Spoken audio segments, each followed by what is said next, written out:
All right, part two of, not even sure what I want to call this. I don't want to say cheap. The word budget sometimes doesn't ring well. I'm going to say affordable. Part two of putting together what I think is probably one of the best, most affordable deer hunting rifles or combos packages that you could do. And I'm talking about this Savage Axis 6.5 Creedmoor. I'm going to go through in this episode talking about the teardown, where I'm at with some of this stuff, what I found, reasoning why these things cost so little, shortcuts maybe that Savage takes, as well as the way I deal with those shortcuts and the upgrades that I do with some of the parts and that. So as you can tell, I've got this thing taken down and out of the original stock.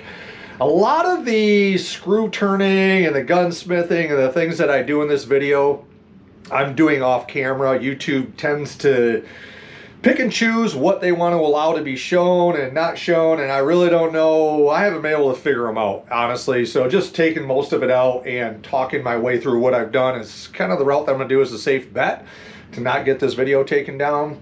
So taking this thing out of the stock, you got two screws. If you're not capable of doing that, you probably shouldn't be messing around and doing it, but you're going to remove two screws to drop the stock, which is going to expose your trigger. There's a lot of different videos out there on how to take the trigger out of these things. It's simply a pin you're going to push out. If you need to know how to do that, just search back in the search. There's probably 10 different videos of guys dropping the triggers out of the Axis or the 110s. It's the same thing. Now, one of the common upgrades that people are talking about with this thing is the trigger mod. Now, here's the trigger. It's really pretty much the whole thing other than the body right there. And this trigger is about 6 pounds, as I measured it here, on this gun. So I got to pull the trigger gauge out, check this thing, 5 or 6 pulls, and it came out to about 6 every time.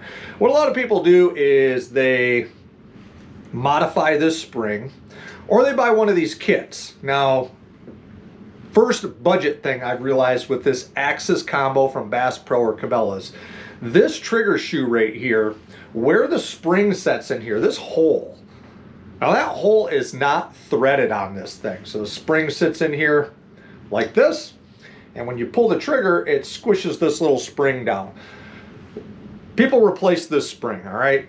That little hole right there, there's nothing in there except for this goofy spring. The aftermarket kits have a, there's a screw that goes in there, and it sets the, it limits the overpull or the travel. So you hit a nice hard wall. There's no creep or anything on it. The 110s, the higher up models with the Accu trigger, that hole is threaded. This hole is not threaded. So if I want to use one of those kits, the Carbo kits I think they are, there's a bunch of different named ones. They range from 10 to 20 bucks. Come with 3 springs, a little screw, and a couple washers. I'd have to either thread out this hole and hope that it's going to fit whatever bolt size they send me, or buy a whole new trigger. This is a budget build here. I don't want to put a lot of money into this. $9 or $10 for one of those kits, or 20 bucks. I was okay with doing that. I don't want to spend $100 to $200 on a trigger on this. I'm going to offset the value of doing a budget build. So we are stuck at the mercy of taking this spring and modifying it. And again, this thing's at about 6 pounds. I want to get it down to 3 or a little less. And it seems like the consensus is you need to cut off a ring to a ring and a half. So $20 or $150, whatever a trigger cost, it's going to cost us nothing. A pair of these if you don't have them.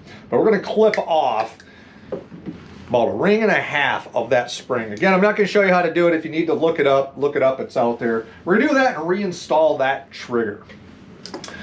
Issue number 1, or situation 1, how they're saving money. Number 2, this action. Okay, this thing is a 6.5 Creedmoor, which is a short action. Look at the length of that brass, right? This thing's a short action.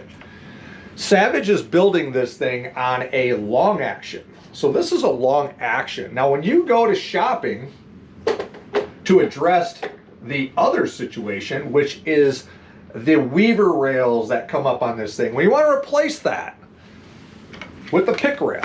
All right, so I got a pick rail here. I got an affordable one. Now these things, this one right here I picked up for $16, I think, something like that. When you go to replace the pick rail, I mean, you can spend $6 up to $106 probably, right? Again, budget build.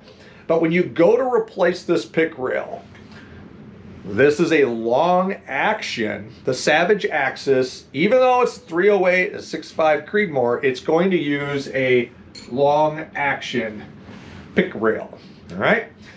Keep that in mind when you're shopping. Couple different things are going to be long action.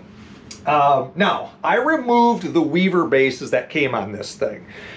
Situations that I came across. When I pulled out the old torque wrench here, a fat wrench, Weaver bases came off. Now this thing is advertised as being bore sighted, ready to go, tighten up your shots. And I know there's probably new hunters that buy these things, put ammo in them, and they head out to the field deer hunting.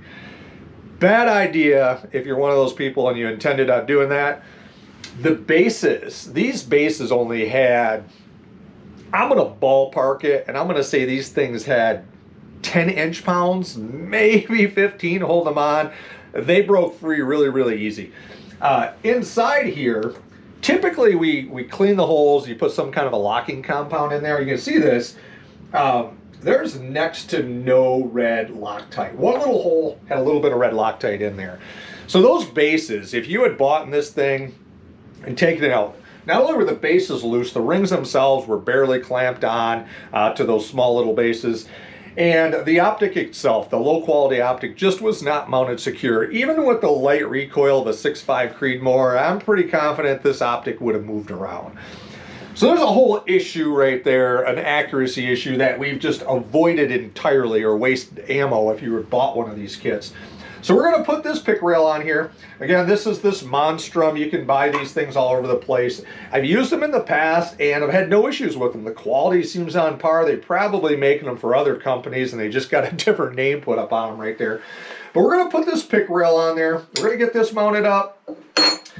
The next thing, the stock. Now, a lot of people said, get the MDT. I really like that MDT one. Not the big chassis that comes on these. The one that looks kind of like this, is two-tone.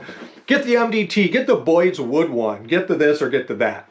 The Boyd's Woods one, the Boyd's Woods ones? The Boyd's Wood ones, I really like those. Price-wise, they're up in the low 200s. They got some cool colors, some cool shapes. They're almost too nice for what I plan to do with this thing. The MDT one, again, this is a build and assembly on a budget. That MDT one was over $100 more than this thing. This was $180. Now this is the Magpul Hunter Light.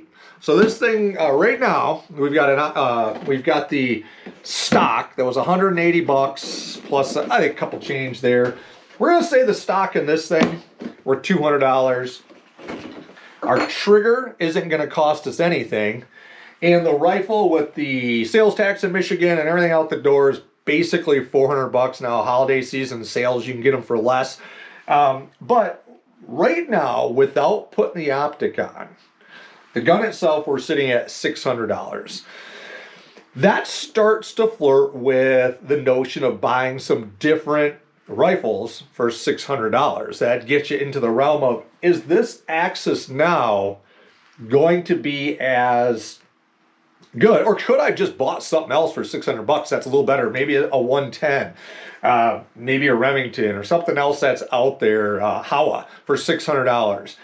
Not quite sure about that. The shortcoming that I find in most of the rifle packages, at least, the ones that are in this lower price range, what they're lacking, the triggers, most of them you can do this to it if you're competent, but what most of them are lacking is a stock that is worth your damn, worth your while to messing with it.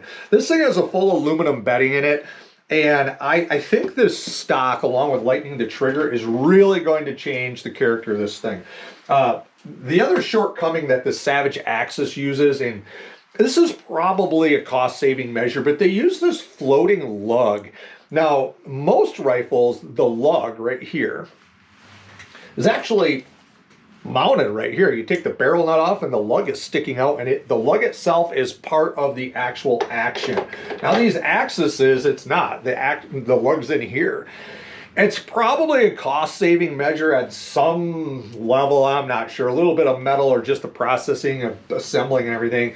But these stocks themselves, you know, they do claim that these pillars have metal in them. I don't know if they do or not. Yeah, so we're replacing this thing. We're going to get a better lockup in the action without having to really do any bedding with epoxy or anything like that with the aluminum bedding in this thing. The only other cost that we're going to incur doing this thing is a different magazine. So we're no longer going to be using this thing right here. So I've got some ACS magazines laying around here. We're going to use a different magazine with this setup. So let me start buttoning this thing up and getting it together. I'm going to get a trigger pull weight on it. I'll talk a little bit about some of the processes. Well, I can do that now. Before we mount up that pick rail, clean the holes, get all the oil out of there. We're going to put some of this stuff down, red Loctite, and then we're going to torque this thing down to the proper torque settings. Same with the stock. Not using red Loctite on stock bolts. Well, let me put this thing all together, clip down the trigger, get it together, get some trigger weights on this thing, and we'll start talking about the optic and where we're sitting cost-wise, taking this extreme budget build, hooking it up, because I'm kind of excited to get this thing out with some of the higher end rifles I have and doing a direct comparison. So let me put it together and we'll go from there. Keep in mind when you take the carb cleaner or brake cleaner, whatever you use, acetone on your action, it's going to take all the oil off to clean out those holes, but it's also going to allow your action to rust. So what I like to do is get that stuff down in there. I'm going to get one of my handy dandy ear cleaners here. Get one of these here. Go in the hole. Now, this stuff dries super fast anyway. But I like to get that stuff out of there. And after I put the Loctite in the holes, I'm going to wipe a little bit of oil around this area so it won't rust up underneath this pick rail. All right, it doesn't take a ton of this stuff. Drippity, drippity, drips in there. All four have some Loctite. I got a little bit of gun oil on here. What I'm going to do, go around the area here, get some oil all up under here. Again, I don't want this action getting any pitting or any rusting going on. I got just enough on here. I'm not going to get it in the holes, but keep things from rusting. Now I've got my fat wrench set to 20 inch-pounds. I started each one of these screws, so I like to start each one of these with just a spin or a spin and a half before you really start getting them all in. So you got a little bit of play with this thing so you don't get anything cross-threaded. So we're going to go 20 inch-pounds, tightening up all of these. All right, in all fairness, this process of switching out the pick rail, trimming out that trigger, putting it back in, and swapping over to this Magpul stock, it took the better part of maybe 10 minutes at the most. Got the pick rail set up at 20 inch-pounds now, and we've got the stock at 20 inch-pounds. So even using a torque wrench, we're still talking maybe 10 minutes of time to do this, including trimming a coil and a half off of the trigger. So I've got the wrench all fired up here, or the trigger scale. Let's see what we're at with this trigger. So got the Lyman trigger gauge. Let's see where we're at.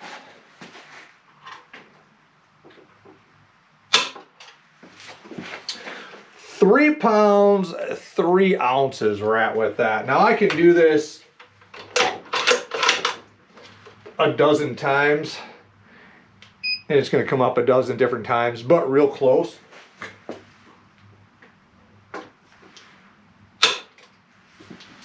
£3, 12 ounces that time. So we went from a trigger that was just over 6 pounds to one that's just over 3 pounds. So I cut it in half. just doing this. Didn't cost me anything. We've now got a setup that's got a full aluminum bedded stock on here for the action. So this is going to be more secure. We are running different magazines now. Now I happen to have one of these. This would be your cost that you got as well. Now the thing with this Magpul stuff and these composite stocks is these things grip. They're real tight going in. It'll probably loosen up with time, but I like to give it a good smack getting that stuff in there. But there we go. Next episode, we're going to be mounting up the optic and shooting this thing. Just crossed my mind, and the one thing I did want to mention about this thing, again, we're talking budget build here, and I'm liking to talk about, kind of expose the things on where these companies are cutting corners. And in the process of putting this pick rail on here, I showed you guys when I used this brake part cleaner to clean out the oil out of the holes. It really does a number on the bluing that they use on here. And you know, I took a rag with some oil on it and I oiled this whole thing up, and you know, that thing came off brown, had some residue, like it'd be residual, you know, surface rust from shipping and storage that you really don't see. But when I look at the finish on this thing really close, whatever the bluing process that they've done to this, you know, it's black metal, it's blued, but it isn't by no means like a heavy protective. I think this thing would rust if I took this thing outside today. It's 20 degrees here, and I let this thing get condensation on it, maybe 2 or 3 days worth, and brought this thing in, left it in a case, I think it'd have rust on it. And like, no ifs, ands, or whats about it. This thing would have rust on it. So keeping up with some oil on here, a light coat is going to be key with one of these budget builds as well. But yeah, so that's just another way I think they're saving you money. They're using the same action for the long actions, the short actions. They're not tapping out that hole on the trigger. The stock itself, there's shortcuts on that, and as well as the bluing. This model also doesn't have threaded barrel on it. I think the newer ones may. This is probably a leftover 2025 is what it may be. But there it is, Savage Axis. Got her all set up now. It feels better. It looks better, and I'm pretty sure it's going to shoot better. So gonna get scope all mounted up on this thing in the next episode and get it out to the range.